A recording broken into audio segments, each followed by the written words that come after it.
از الله پرسیدم یا الله چرا انسان ها عاشق می شوند بعد تنها؟ گفت منم اول عاشق شدم بعد تنها. گفتم عاشق چی کسی است؟ گفت تو. گفتم چی کسی تنهایت گذاشت؟ گفت خودی تو. گفتم یا الله اجازت تا باز بگردم به نزدت. گفت من پیشتم، تو کجایی انسان؟ برادرها و خواهرای اسلامی هم، عشق با خالق خود زیباست.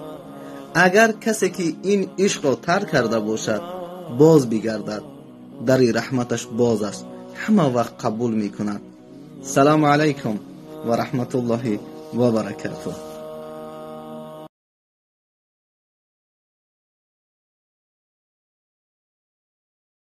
Понравился выпуск? Ставьте лайк, подписывайтесь на наш канал и на уведомления. И расскажите, что...